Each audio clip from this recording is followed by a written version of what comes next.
Good Monday morning to you. Welcome back to week 2 of whatever this is. My name is Kyle, I'm the Geekin Dad, and today we are here with the first real week of working with a tight budget and a tight budget computer. This is an HP Pavilion P6787. It's basically a 4-year-old Best Buy computer. It happens to have an AMD Phenom 2840T inside. It came with 8 gigs of memory. It came with a wireless module. It came with a 1.5 terabyte hard drive, which is no longer here because that drive died. We have a card reader up top, which is kind of nice, and we've got our DVD drive. So in this video, here's what's going down. In the last one, I talked about being able to scavenge hardware because of my job. I've got some of that hardware here with me today. First up, I've got a few of these hard drives. These are 750 gig hard drives. Depending on what happens, we'll either mirror those or stripe them and put them in a RAID array on here, hopefully to get up to that original 1.5 terabyte capacity. I've also got here a bunch of 4 gig DIMMs, which I happen to have lying around. So as long as 4 of these work, we're going to bump this up to 16 gigs of RAM, which will help for the multitasking with Chrome specifically.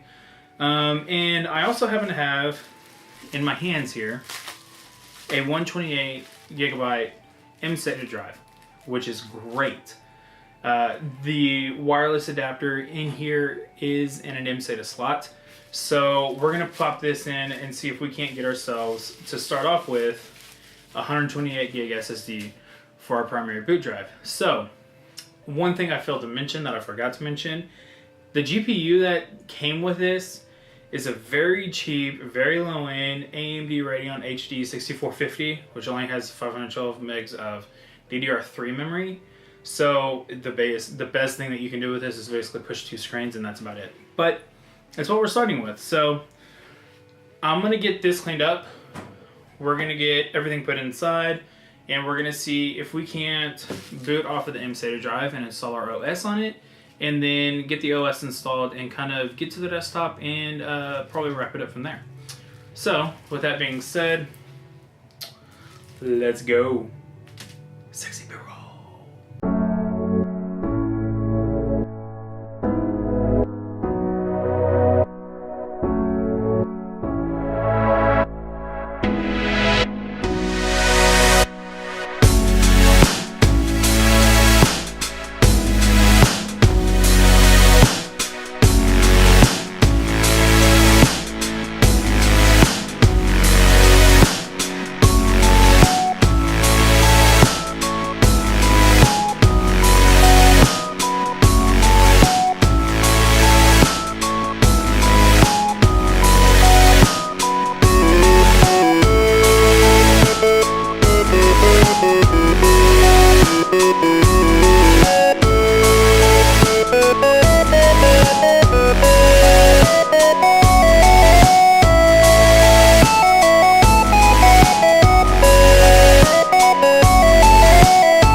Alright, so here we are, back at it. Now, you'll see that I am booted up. You'll see the desktops here.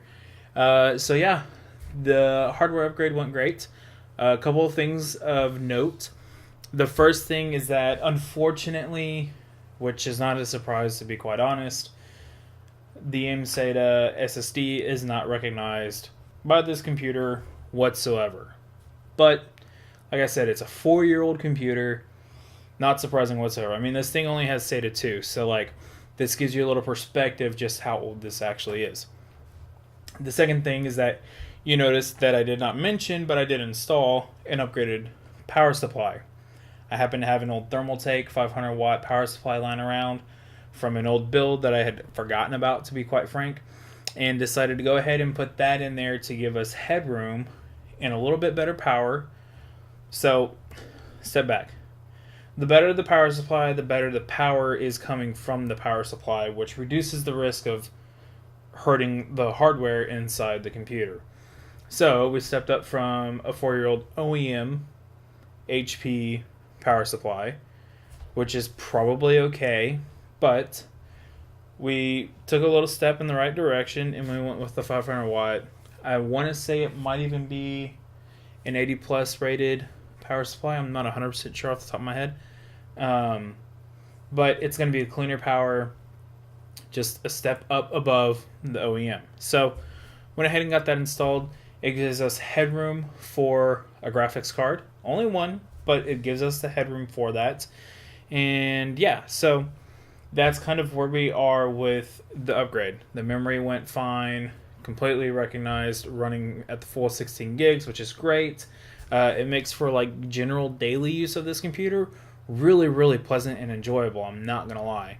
For 4 years old, I wouldn't think that it was that old. The two 750 gigabyte hard drives, we've got those in a RAID 0 for a 1.5, but really the actual storage is 1.34 terabytes. Those are running really well, and because we're striped, the operating system is moving at a pretty decent speed considering it's still only SATA 2. So, all in all, I'm really happy with where we're starting out right now. The one thing that I'm not that happy about, though, which is going to be our first upgrade, is our graphics performance. As soon as we got it set up, I know that technically for this vein and thought process, I haven't purchased any games, but I do come in with a game library. One of those games that I've been playing a whole lot of, which is obviously Overwatch. Get that sucker fired up, and I can play it very smoothly just at the low preset. So while it's playable, it's not exactly pretty, so it's kind of like this dichotomy of like, I don't know if it's worth it, but I've got some older games that would be fun to get fired up on here. We've got some free games. For example, we've got, as a part of Twitch Prime, we've got This War of Mine. I've never played it. We'll probably get into that a little bit at some point. I also happen to have the Amazon game that I can't think of what it's called right now because I am terrible like that. But yeah, so we've got some games that we're going to be able to play to tide us over until it's time to get that graphics card. So with Cyber Monday and Black Friday and the holiday deals coming around the corner, we will get that done. And I'm really looking forward to making that very first like substantial upgrade to the gaming performance and what effects it has on this computer and just how much doors it opens in terms, in terms of what games we can play. The 1050 Ti, I've really got my eye on that for right now. I've gotten some extra money from late birthday gifts that's come in, so we might squeeze it up to a 1060. We'll have to see. So that being said, I thank you all so very much for watching. I hope you have a wonderful week, and until next time, geek on. I'm gonna get back to installing games on this.